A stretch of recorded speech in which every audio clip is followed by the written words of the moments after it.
la estructura de la eucariota, cómo funciona, cómo sirve. Acá podemos ver la diferencia clara de que uno tiene un núcleo, donde dentro del núcleo en la eucariota tiene el ADN, el ARN, todos sus elementos, y la procariota tiene el ADN sin una membrana nuclear, sin un núcleo en sí, y así como otras diferencias. Por ejemplo, la eucariota tiene toda una membrana y la procariota tiene toda una membrana, pero por encima de esa membrana una pared celular que la eucariota no la tiene. Voy a ir pausando unos momentos por si hay algunas preguntas, algo de eso.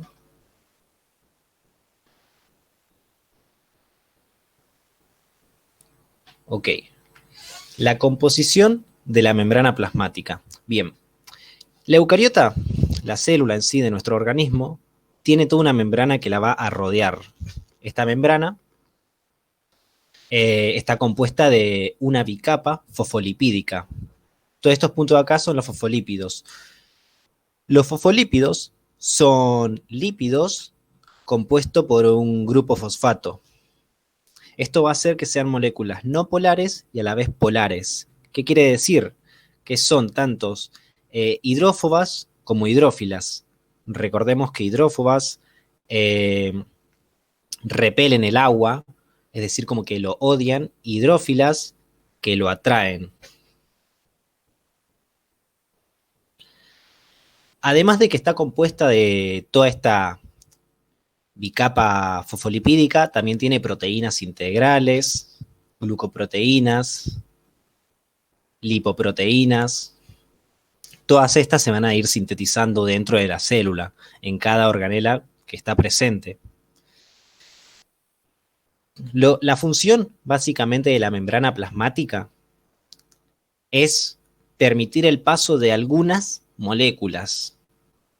Y se dice que es semipermeable, o sea, es selectiva con cada molécula que está por todo el exterior extracelular y interior intracelular. La célula básicamente está compuesta de varias organelas por dentro, además de que la membrana es perteneciente de estas organelas y demás. Por dentro está compuesto de todo un líquido llamado citoplasma. El citoplasma, a su vez, contiene organelas que son como pequeños órganos que cumplen distintas funciones para darle vida a la célula. Ya sea así como el núcleo, la membrana, el retículo endoplasmático, el aparato de Golgi, las mitocondrias, los lisosomas. Cada una de estas organelas se repiten varias veces. Puede haber como miles. Por ejemplo, los ribosomas siempre son muchísimos dentro de una célula. La cantidad en sí no es muy importante, sino conocer qué tipo de organelas hay y cuál es su función. Acá yo marqué más que nada las organelas que existen y su función. Este PowerPoint, de todos modos, lo vamos a dejar para que ustedes lo puedan descargar o más adelante cuando se vuelva a abrir la facultad de imprimir. Es más como un par de dibujos que tiene, pero por ejemplo, esta parte donde está la estructura y las características de cada organela y su explicación, o sea, su función de manera sintetizada, puede que les sirva, más que nada, como para repaso y demás. Yo ahora voy a ir organela por organela, empezando por el núcleo, para poder ir explicándola a fondo.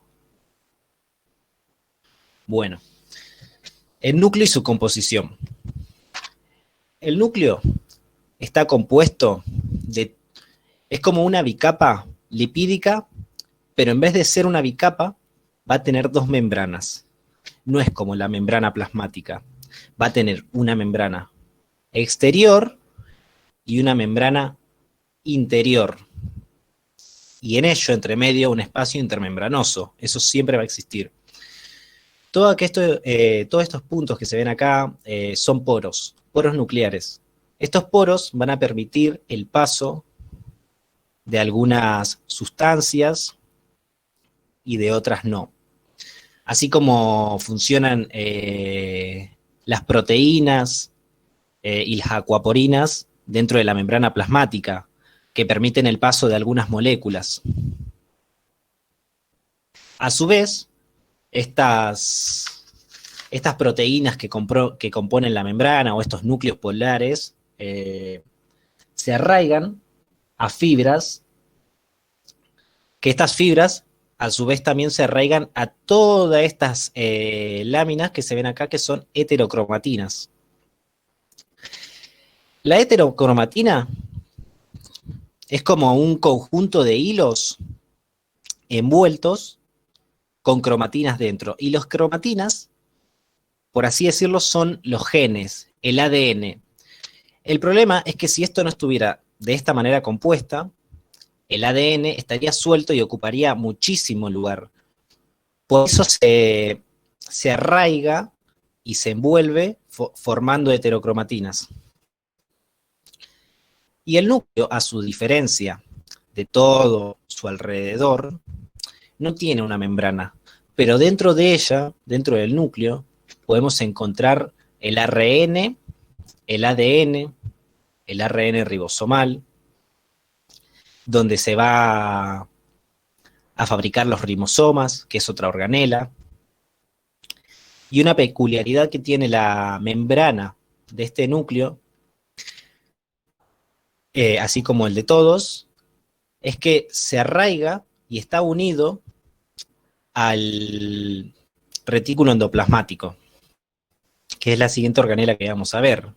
Es importante que sepan de que está unido y de que toda molécula que intente pasar para el núcleo, desde el retículo endoplasmático o desde el núcleo al retículo endoplasmático, no tiene que pasar por una membrana, o sea, traspasarla.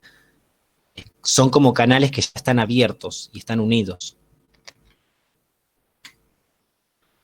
Bueno, el retículo endoplasmático. Como dijimos, la envoltura nuclear está arraigada del mismo retículo y nosotros lo que vamos a encontrar es que hay dos tipos de retículos endoplasmáticos, el rugoso y el liso. La diferencia que tiene es que el rugoso es como un papel lija. ¿Por qué? Porque tiene ribosomas en todas sus paredes. Una cosa importante es entender de que hay dos tipos de organelas, las membranosas y las no membranosas. Las membranosas están compuestas de una membrana celular y las no membranosas simplemente no lo tienen. Por ejemplo, el retículo endoplasmático es membranoso. Es una diferencia para que se hagan, más que nada para poder clasificarla de mejor manera. Entonces uno entiende de que hay organelas que son membranosas y otras que no. Entonces el núcleo y el retículo endoplasmático son organelas membranosas. Dentro del retículo endoplasmático se van a encontrar los ribosomas arraigado a él y lo van a denominar retículo endoplasmático rugoso. Los ribosomas también se pueden encontrar dispersos por todo el citoplasma y a su vez, arraigado al retículo endoplasmático rugoso, se puede encontrar el retículo endoplasmático liso, que su función conlleva a traer los ribosomas que vienen del retículo endoplasmático rugoso para luego poder transportarlos a través de pequeños sáculos, vesículas, al aparato de Golgi. Bien, los ribosomas. Los ribosomas son otra organela que se encarga de crear proteína. Sintetizan la proteína. La síntesis de proteína se hace gracias a aminoácidos, a cadenas largas de aminoácidos que se unen al ARN. Estas cadenas de aminoácidos están compuestas de 50 o más aminoácidos para formar proteínas. Las proteínas varían su tamaño, sus tipos de cadenas, cuántas conformas, etc. Nosotros dentro del cuerpo humano hay 8 aminoácidos que son muy esenciales y que no lo podemos sintetizar. En total hay 21 y por eso los tenemos que añadir a nuestra dieta día a día. Para poder formar una proteína, nosotros vemos acá la composición química, es más que nada para que se den una idea. Sé que nosotros en enfermería no vemos mucho la química, pero para entender un poco cómo se forma la proteína. Nosotros dentro del aminoácido está compuesto por un grupo carboxilo, un grupo amino y una cadena lateral que se denomina R como grupo de oligoelementos, porque los aminoácidos consigo mismo pueden llevar zinc, magnesio, hierro, etc. Cuando se unen los aminoácidos, un grupo amino se une al grupo carboxilo del otro aminoácido y se genera una molécula de agua, la cual luego se elimina de la célula. Y a su vez se crea un elemento llamado péptido, así formando la cadena polipeptídica. Básicamente lo que hay que entender del ribosoma es que sintetizan proteínas y que sintetizan distintos tipos de proteínas que luego van a tener diferentes funciones en el cuerpo humano.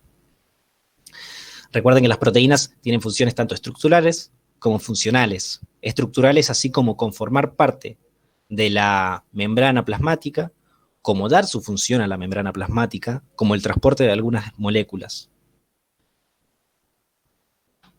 Luego tenemos los proteosomas. Los proteosomas son otras organelas, que estas no son membranosas, y se encarga básicamente de arreglar las cadenas polipeptídicas. Yo acá de todos modos puse una serie de funciones que tiene más que nada el protosoma. Pero la función más a destacar es que cuando una cadena polipeptídica no está bien formada dentro del ribosoma, esta se debe arreglar, ya que luego la proteína creada podría crear problemas. Por ejemplo, uno de los problemas que aparece presente en el libro de Patton y que realmente sirve bastante luego para poder comprender es el problema de la enfermedad del Parkinson. Cuando una proteína está mal acoplada, mal creada, dentro de las células neuronales, crea una distorsión en la tensión muscular y eso causa la patología de la enfermedad del Parkinson. Entonces los proteosomas lo que hacen es romper estas cadenas polipeptídicas y volver a utilizar los aminoácidos para poder crear nuevas proteínas. Es decir, el cuerpo siempre va a reciclar, nunca va a tirar todo lo que no le sirva o esté mal acoplado, mal formado. Siempre busca la mejor manera de poder reciclar. Después tenemos los lisosomas y los peroxisomas. Los lisosomas y los peroxisomas, en su función general, tienen la función de poder digerir, destruir, gracias a enzimas que tienen dentro de sí mismo, tales moléculas que dañen al cuerpo, ya sea como enfermedades o toxinas, ¿no? Como bacterias. La diferencia que tiene es que el lisosoma se encarga de eliminar ya sea microbios, bacterias, virus, cuando un macrófago, por ejemplo, elimina, destruye una bacteria, esa bacteria se destruye en varios pedazos dentro del organismo, pero estos pedazos aún quedan sueltos y no desaparecen por sí solos. Estos mismos entran a la célula a través de vesículas en un proceso de endocitosis, que lo vamos a ver más adelante, y al entrar, el lisosoma que proviene del aparato de Golgi se va a conectar en conjunto a esta misma bacteria dentro del lisosoma y va a liberar las enzimas digestivas. Estas enzimas van a romper y terminar por destruir en su totalidad a la bacteria. Los peroxisomas hacen lo mismo, de cierto modo, pero lo hacen con toxinas como por ejemplo las drogas, dentro de eso entra el alcohol, para poder eliminar todo el alcohol que haya en el organismo. Bien, el aparato de Golgi. El aparato de Golgi es otra organela membranosa que se encarga de tomar toda proteína que salga del retículo endoplasmático liso. Las proteínas que salen del retículo endoplasmático liso son liberadas hacia pequeñas vesículas que llegan hasta el aparato de Golgi y se conectan a cisternas. Dentro de estas cisternas sufren distintos tipos de modificaciones químicas, como por ejemplo, si unimos un lípido a una proteína, se forma una lipoproteína, o si añadimos un hidrato de carbono a una proteína, tenemos glucoproteínas, que luego eso va a servir en la membrana plasmática. Por ejemplo, dentro de la membrana plasmática, las glucoproteínas funcionan tanto como marcadores. Marcadores quiere decir que van a marcar a la célula como parte de nuestro cuerpo y no anómala, si no sería destruida la célula. También va a permitir el paso de glucosa dentro de la célula, estas glucoproteínas, en lo que entra dentro de transportes.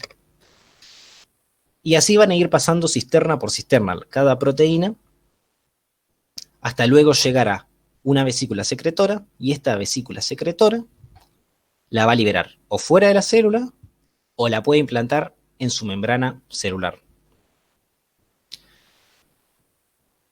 ¿Hay alguna pregunta hasta ahora?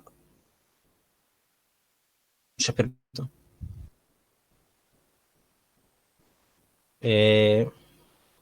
Bueno, estoy leyendo. Los tipos de transporte lo vamos a ver más adelante.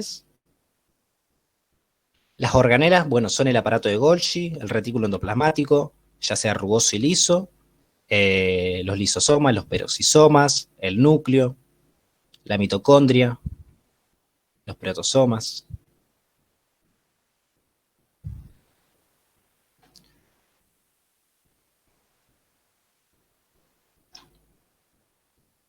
Bueno, voy a seguir mientras. Cualquier cosa al final pueden preguntar.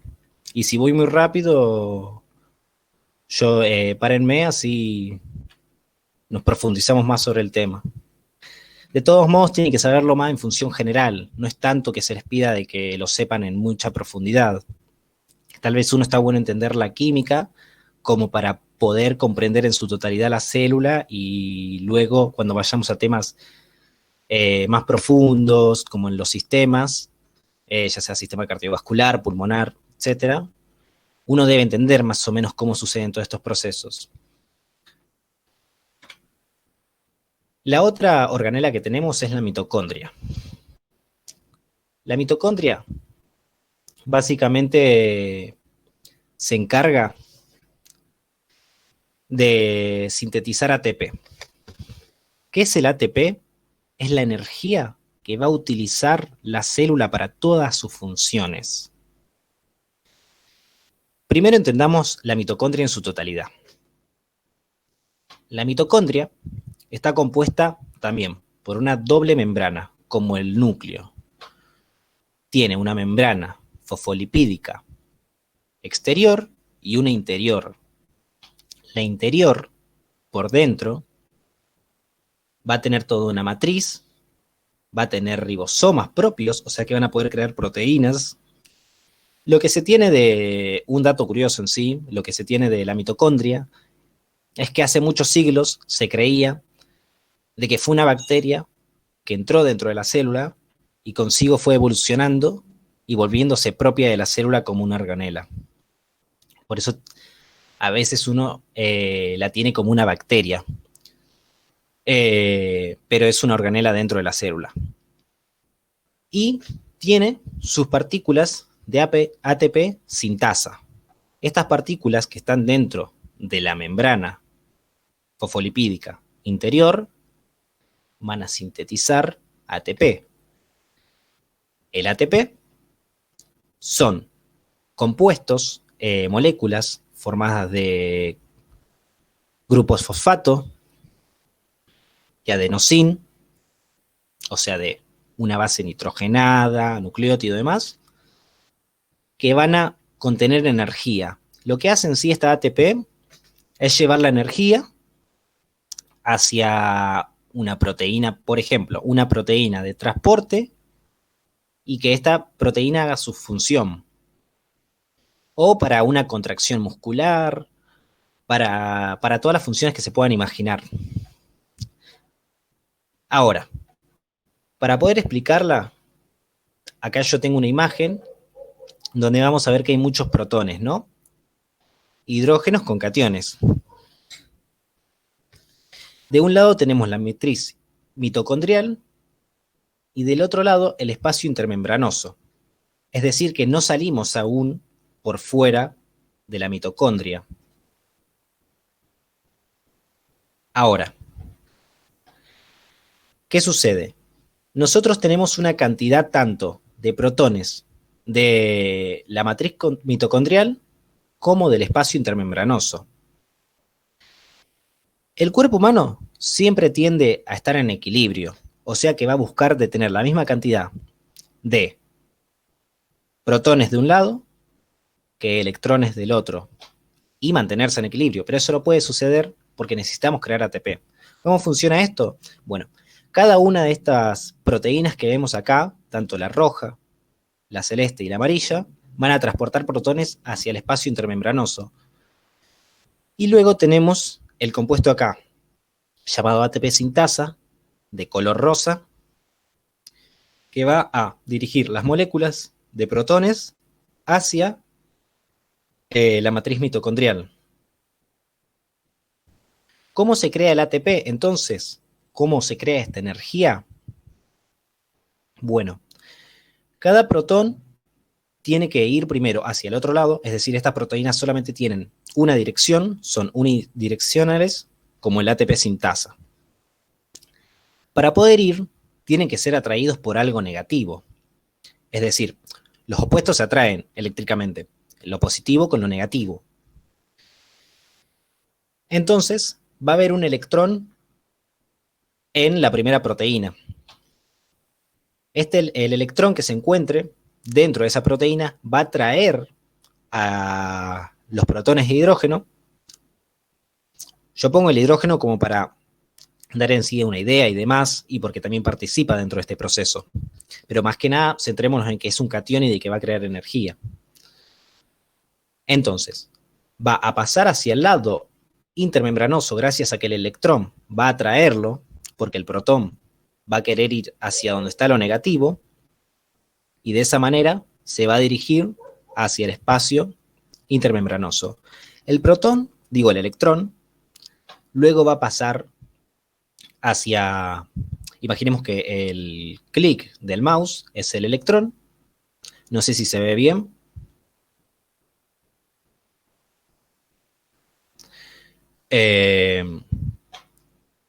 Y va a volver a traer más protones hacia el espacio intermembranoso. Una vez que haya traído a los que están por debajo de esa proteína, va a pasar a la otra proteína, una antes de la ATP sintasa. Y esa misma va a traer los últimos protones que queden debajo de la misma proteína. Una vez que todos los protones hayan ido hacia el espacio intermembranoso, el electrón se va a ir directamente con una molécula de oxígeno y se va a liberar el canal de proteína para que luego otro electrón haga el mismo proceso y traiga más protones. Ahora, una vez que todos los protones estén dentro del espacio intermembranoso, va a haber un desequilibrio hidroeléctrico. ¿Por qué? Porque va a haber una zona con más carga positiva y otra zona con menos carga positiva, que es la matriz mitocondrial.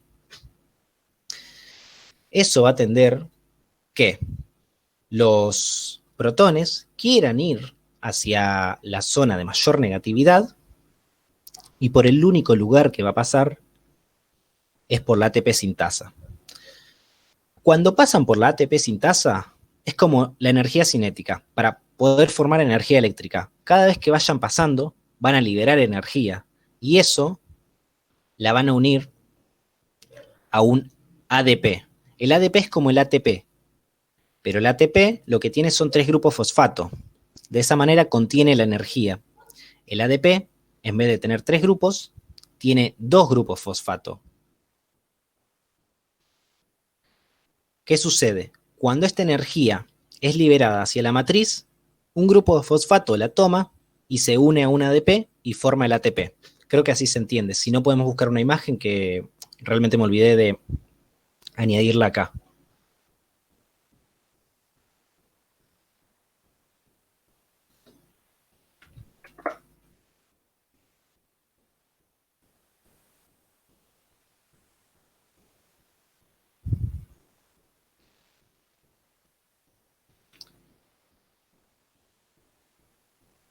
Bueno.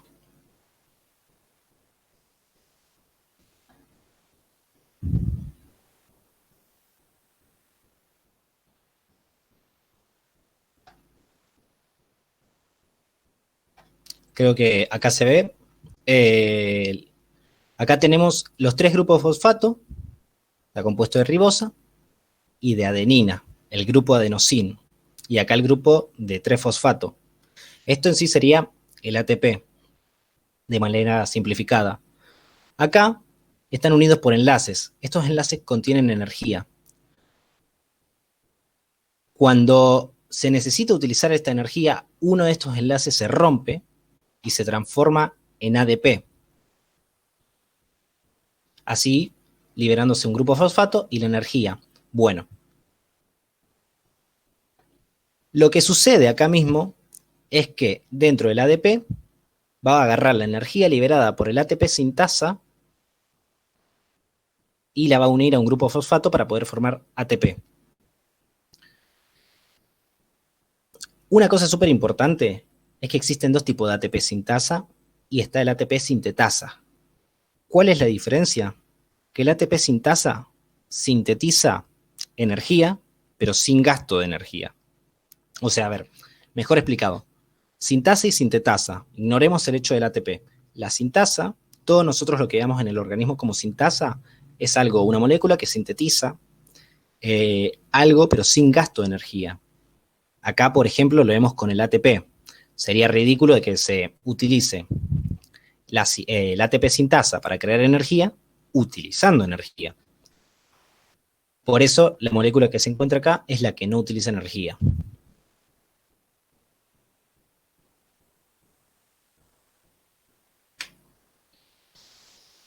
Otra de las organelas importantes es el citoesqueleto.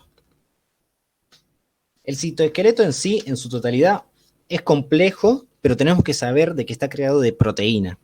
Y es más importante, por así decirlo, que el esqueleto mismo, porque compone el esqueleto de las células y va a estar formado de distintos tipos de fibras. Y estas fibras están formadas a su vez de proteínas.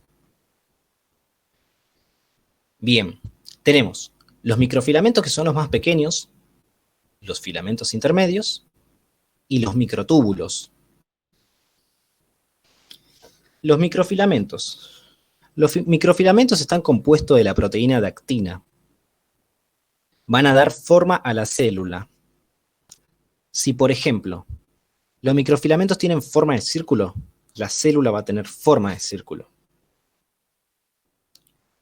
También va a conformar las microvellosidades del organismo y va a funcionar como pseudópodos. ¿Qué van a hacer los microfilamentos? Van a hacer de que la célula pueda estirarse y moverse. De esa manera los macrófagos, por ejemplo, se pueden ir moviendo poco a poco. Después tenemos los filamentos intermedios.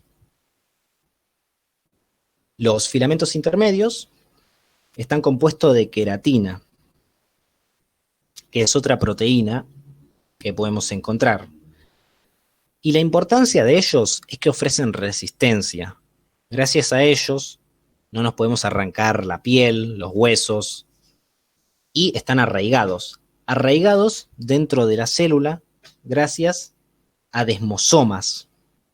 Los desmosomas se encuentran en la membrana plasmática unidos a proteínas integrales de membrana. Esto va a hacer de que estén arraigados, como si estuvieran cosidos todas las células entre sí, y por más de que se quieran separar, no van a poder. Y luego tenemos los microtúbulos. Los microtúbulos están compuestos de dos tipos de proteínas que se organizan de manera tubular y se van entrecruzando. Estos microtúbulos están más que nada para poder transportar sustancias, como por ejemplo los cilios y los flagelos. Los cilios y los flagelos son ejemplos del microtúbulo. ¿Cómo funciona? Bueno, los cilios se encargan más que nada de poder mover moléculas que estén por fuera de la célula y arrastrarlos. Como por ejemplo en el intestino. En el intestino, para poder mover nutrientes, necesitamos de los cilios para poder transportarlos. O por ejemplo en el útero. En el útero, los encargados de mover el óvulo hacia el útero son los cilios, o en la nasofaringe, mover la mucosidad hacia la faringe. Y luego tenemos los flagelos. Los flagelos, el ejemplo que podemos dar es el del espermatozoide. Es ahí donde se encuentra. El espermatozoide tiene una cola, que es el flagelo, que eso está conformado por el citoesqueleto, y funciona en modo de movimiento de anguila, para que el mismo espermatozoide pueda moverse por el canal uterino. Ahora podemos ir con el tema de transporte, ya sea transporte por fuera de la membrana o hacia adentro, y el pasivo y el activo. No sé si hay alguna pregunta sobre organelas.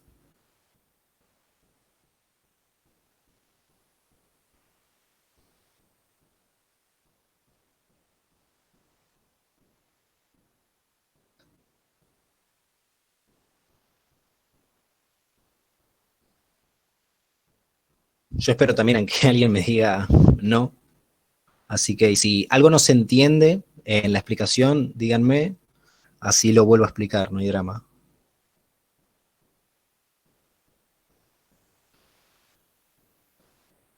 Jessica, las funciones de las organelas. ¿Qué organelas en sí?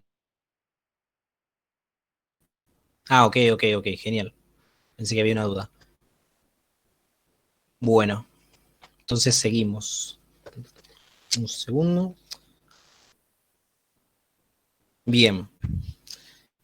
Antes de pasar a los transportes activos y pasivos, hay algo súper importante que es la endocitosis y la exocitosis. Cuando tiene que entrar una molécula grande o salir pequeñas moléculas en gran cantidad hacia el medio extracelular, entran desde la membrana plasmática, donde la misma se abre y forma, gracias al citoesqueleto, una vesícula que la transportan hacia la organela donde deba dirigirse. Y así lo mismo, por ejemplo, las vesículas secretoras que la liberan hacia el lado extracelular. Ahí tenemos la diferencia entre endocitosis y exocitosis. Una importa y la otra exporta.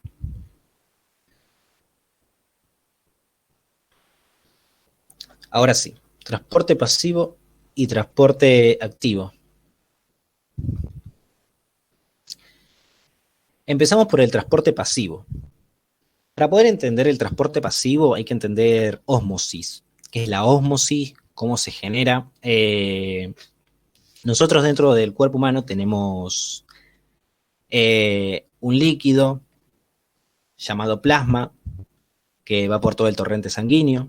Este plasma está compuesto tanto así de sangre, de glóbulos rojos, blancos, nutrientes, ya sea como oxígeno, agua, glucosa, lípidos, etc. En el transporte pasivo y activo la diferencia que tenemos es que el pasivo no tiene un gasto de energía, es decir, un gasto de ATP, y el activo sí utiliza ATP. El ATP es lo que dijimos que se genera en la mitocondria. Bien, en el pasivo, al no tener un gasto, se utiliza primero más que nada la membrana plasmática, la zona fosfolipídica, para el ingreso de ciertas moléculas. Dijimos que los fosfolípidos son a su vez hidrofílicos y hidrófobos.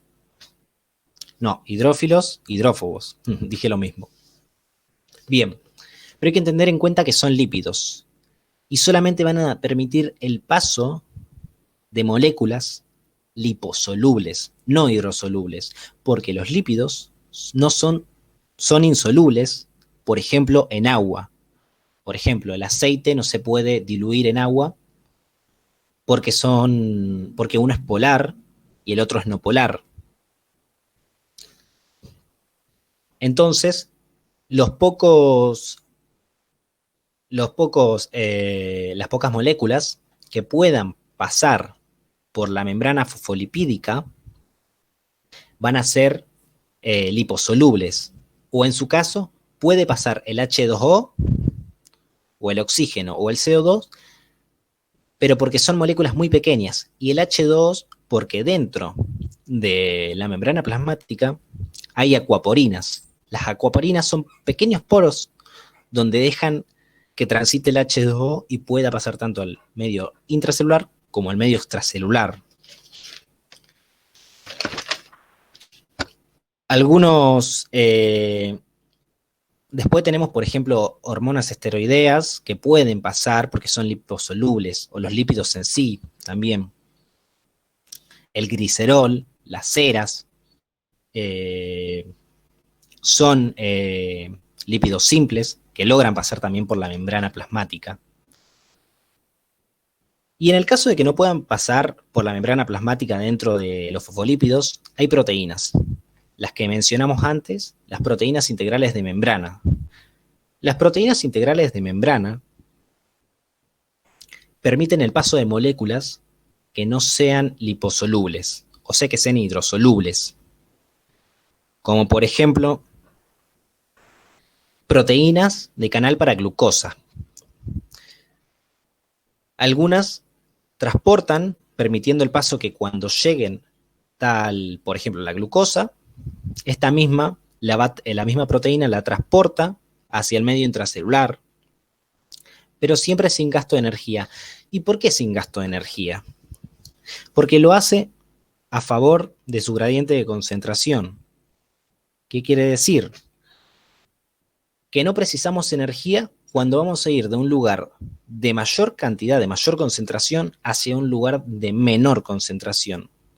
En otro ejemplo más sencillo, no es lo mismo que yo intente ir hacia un tumulto o multitud de personas donde voy a tener que esforzar y gastar energía para poder pasar, que ir de una zona mayor concentrada de personas a menor concentrada. El gasto de energía, la presión va a ser menor y por eso se denomina transporte pasivo y activo, porque el gasto de energía se ve implicada cuando las moléculas van en contra de su gradiente de concentración.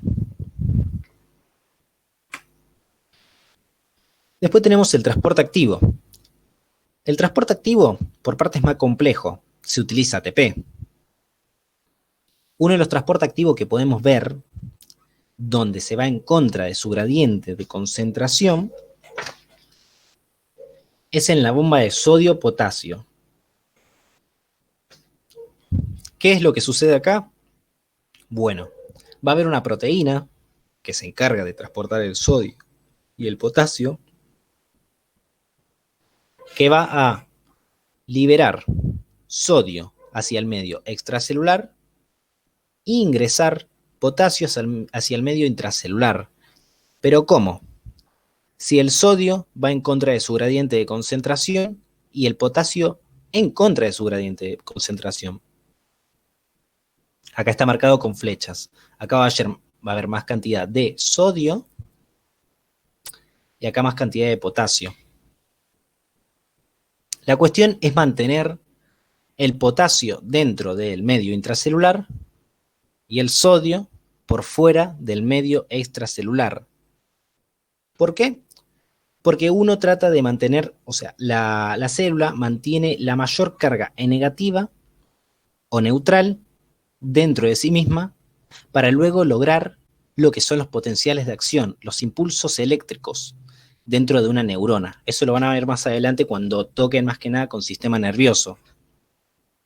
Pero esos impulsos eléctricos que funcionan en el sistema nervioso gracias a los nervios, suceden gracias a la bomba de sodio-potasio. Porque al retirarse 3 moléculas de sodio y al ingresar 2 moléculas de potasio, cada vez menos va a ser la cantidad de potencial eléctrico positivo dentro de la célula. Siempre va a haber más sodio de un lado o más cationes de un lado y menos cationes del otro. En este caso serían mayor cationes de sodio en el espacio extracelular y menor cationes dentro del espacio intracelular. Para poder realizar esto, precisa del ATP. Primero la molécula de sodios, las 3 moléculas de sodio que se conectan a la proteína, van a esperar a que una molécula de ATP se conecte a su vez. Esto va a permitir que la molécula de proteína se abra y sea liberado el sodio. Una vez liberado el sodio, el ATP va a pasar a ADP y un fosfato va a mantenerse con su energía en la proteína para mantener abierta para que el sodio, el potasio, logre entrar. Una vez que entra, la misma proteína libera el grupo fosfato que contiene la energía y vuelve a tomar su forma normal. Y luego vuelve a repetirse este proceso. Y así manteniendo la mayor carga negativa dentro del espacio intracelular. No sé si se entendió bien. Es medio complicado entender la bomba de sodio-potasio en sí, pero está bueno comprenderla para saber cómo funcionan los impulsos eléctricos.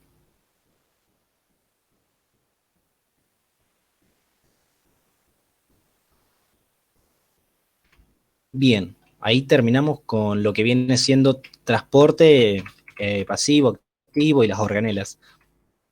Como pregunten, yo más que nada el PowerPoint siempre es como guía para poder dar los grupos de estudio y demás. ¿Qué duda, Pablo? Escríbenlas tranquilo que las vamos a ir resolviendo a poco.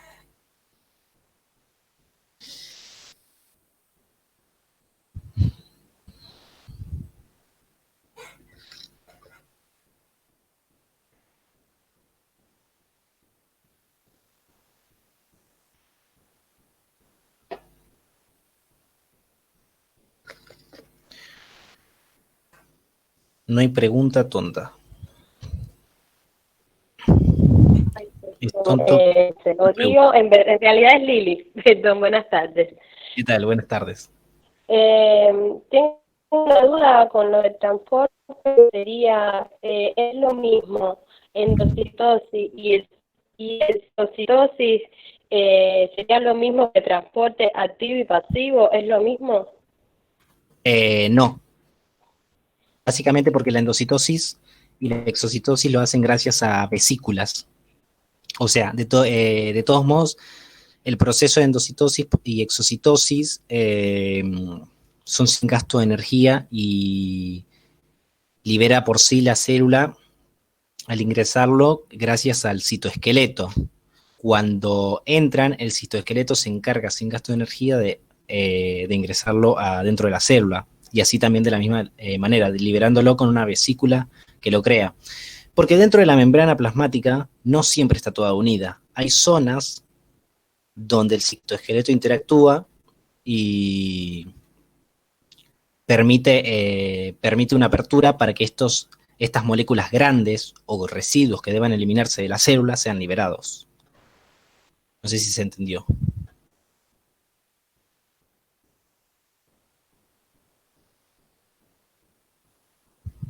Ok, vamos con otra explicación. No hay problema. Yo lo explico de todas las maneras posibles. Cualquier cosa en No, un por segundo. supuesto, si no, no se preocupen. Yo de última después me fijo bien en estos conceptos y para no gastar el tiempo sino a los otros compañeros y eso seguro quieren preguntar otra cosa. Yo después me fijo bien y ya, de todas formas entendí más o menos. Gracias. Ok, está bien. No hay nada. No hay problema igual. Más que nada porque de todos modos son como dos procesos totalmente diferentes. O sea, no se precisa un gasto de energía. Es otro tipo de transporte que se genera, aparte del activo y del pasivo, que es gracias a las organelas con vesículas que las liberan. En cambio, cuando en los transportes activos y pasivos, las vesículas no interaccionan con estos nutrientes o con estas moléculas que quieren ingresar o salir de la célula. Directamente ellas mismas se encargan de llegar a través de la ósmosis, o sea, es decir, de ir de una zona de alta concentración a menor concentración, o al revés, y lo hacen ella misma y por eso se precisa de energía, porque son ellas las que chocan. No sabría sino decirte bien de qué otra manera poder explicártelo, pero son procesos totalmente diferentes. No tiene nada que ver en sí el transporte mediante vesículas respecto al transporte activo y pasivo.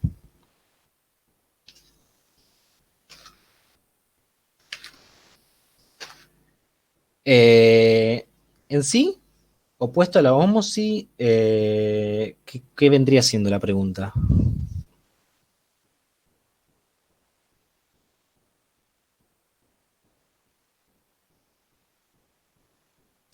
O sea, la ósmosis es lo que genera al equilibrio, ¿no? Cuando no hay ósmosis hay un desequilibrio. No hay una presión que se está generando dentro de la célula y la misma se desequilibra y vuelve a buscar esa ósmosis para que tanto las moléculas del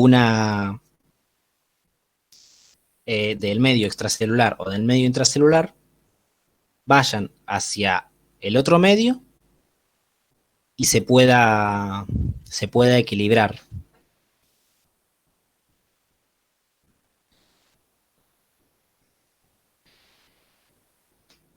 Exacto. Cuando hay en sí un desequilibrio, porque la ósmosis lo que busca es poder crear como por así decirlo, un equilibrio eh, entre un nutriente, entre un medio y otro medio, entre el medio extracelular y el medio intracelular. Exacto. Por ejemplo, hay un ejemplo en el libro que cuando yo voy mirando el libro, cualquier cosa, eh, de que cuando hay una mayor concentración de albúmina en un recipiente y en el otro lado del recipiente no lo hay, no logran pasar estas albúminas por la membrana. Entonces, para buscar un equilibrio donde hay mayor concentración de albúmina, se libera agua y esa agua, ese H2O, logra pasar por la membrana y liberar y poder generar menor concentración de albúmina en un lado y poder estabilizarla, creando un equilibrio.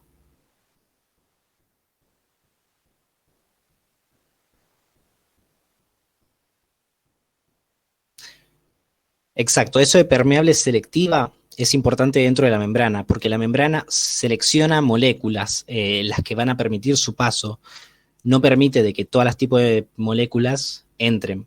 Por ejemplo, la urea no es capaz de ingresar por la bicapa fosfolipídica.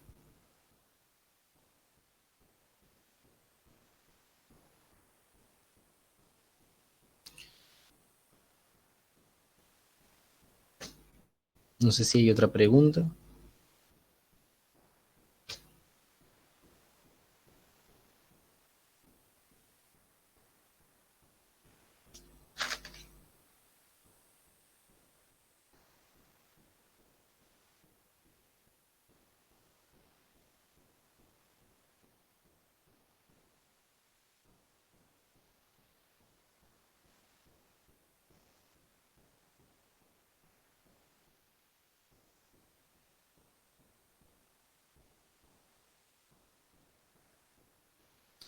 Bueno.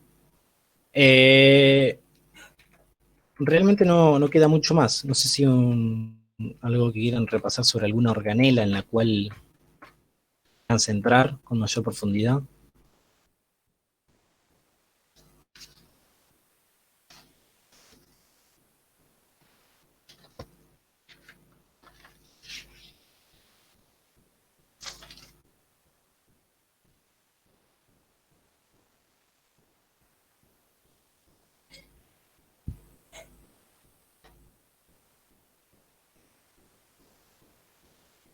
Bueno, creo que si no hay preguntas,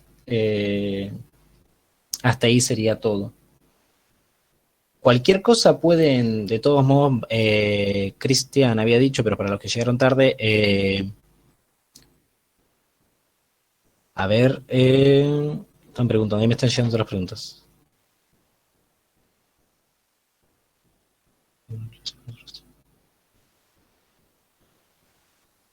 En sí esto no es una clase, esto es un grupo de estudio que lo hacemos desde el centro de estudiantes, con compañeros de otro año también en otras materias. Yo, por ejemplo, soy de segundo año, me llamo Giovanni, y realizamos los grupos de estudio para sacar dudas, más que nada.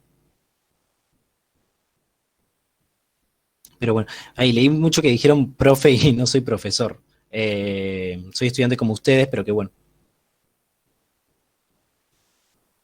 Eh, tema huesos. Yo creo que de todos modos, todas esas dudas las vamos a, yo la semana que viene, el otro jueves, voy a dar otro grupo de estudio, así de otros temas más, de los que les siguen, para que ustedes vayan de a poco agarrándole vuelta a la mano, de mejor manera. Entre que preparo los grupos de estudio, mejoro los PowerPoint y demás.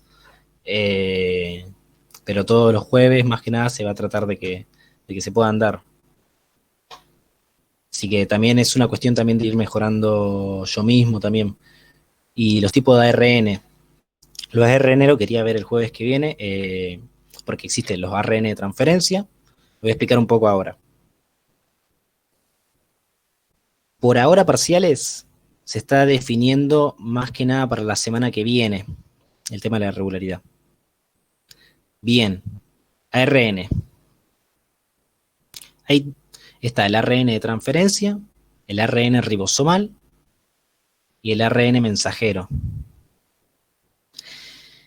El ARN ribosomal es el que se va a encontrar en el ribosoma. Ahí vamos al ribosoma. Bien. Se va a encontrar en el ribosoma junto al ARN mensajero. El ARN mensajero va a ser aquel que traiga la información para poder crear proteínas. ¿Cómo lo hace? Bueno, va a estar en el ADN, copiando la cadena de ADN, transcribiéndola, perdón, y luego va a traducir esa misma copia en el ribosoma con los aminoácidos, de esa manera creando proteínas. Y el ARN transferencia se va a encargar de traer estos aminoácidos para poder crear las cadenas polipeptídicas.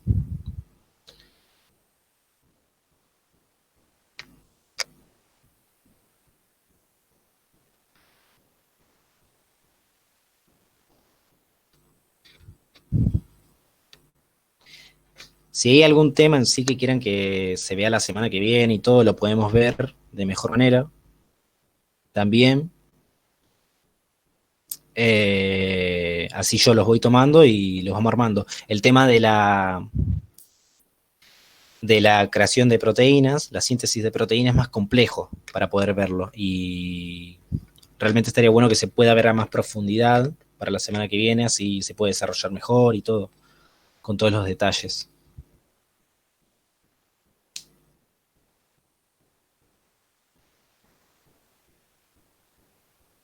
Claro, los ARN de transferencia van a traer los aminoácidos. El ARN de transferencia se encarga de atraer los aminoácidos hacia el ribosoma. El ribosoma está compuesto por dos subunidades, donde en medio va a estar el ARN mensajero, que va a traer toda la cadena transcripta del ADN, y se va a acoplar hacia los aminoácidos que atrae el ARN transferencia. De esta manera va a crear tales proteínas.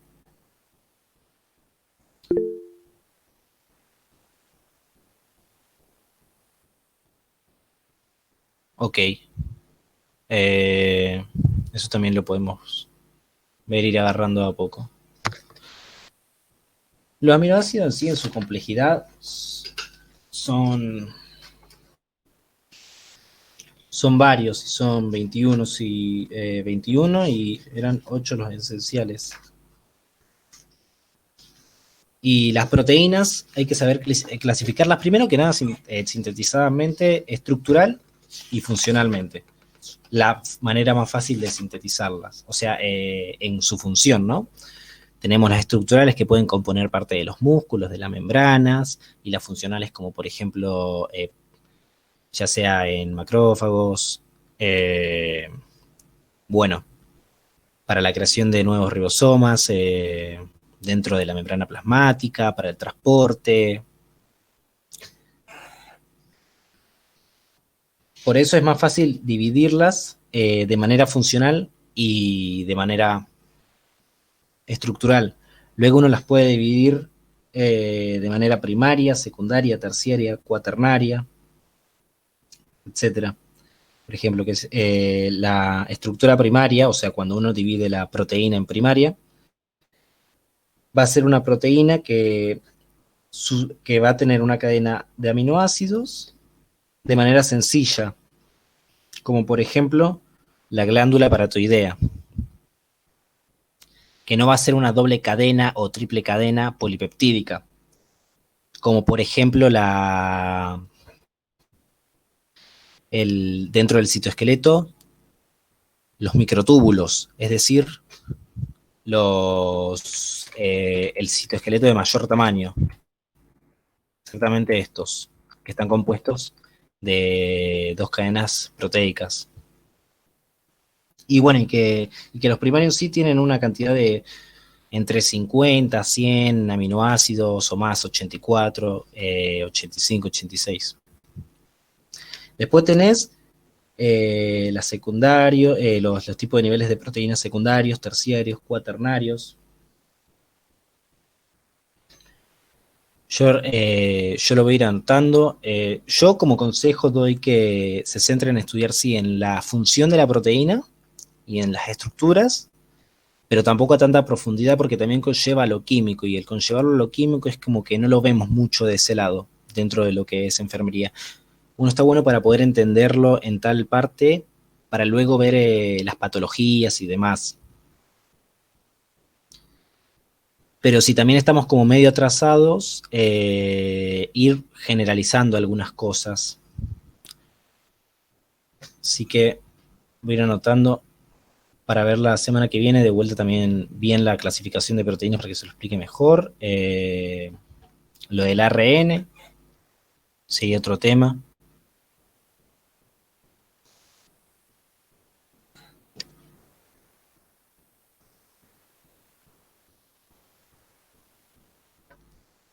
Huesos y tejidos. Conexiones celulares. Conexiones celulares no es tan complicado para tomarlo así. A ver. Básicamente las conexiones celulares hay 3. Hay 3 tipos.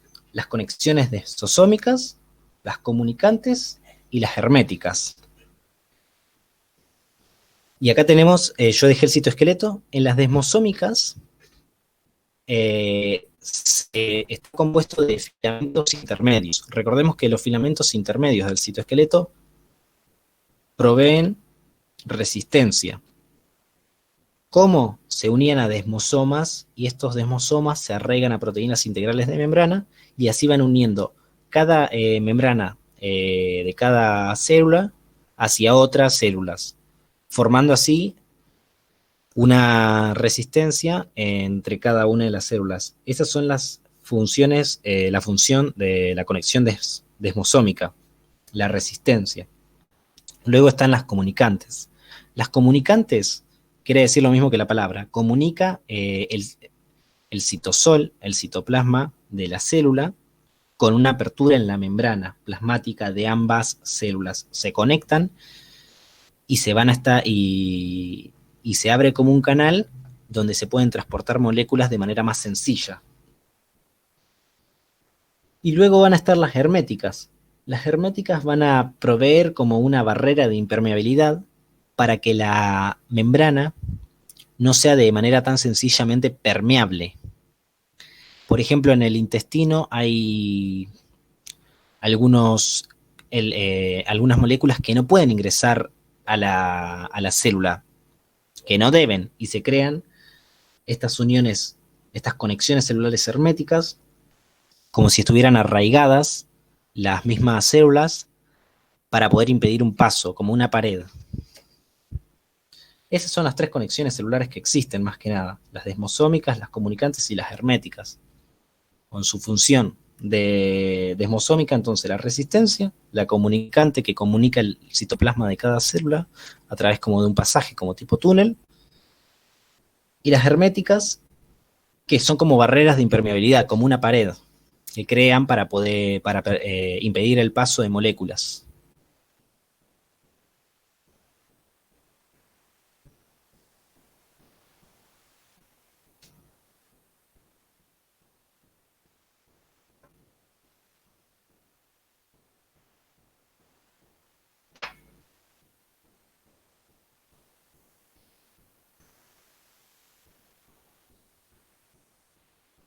No sé si hay otro tema que para la semana que viene.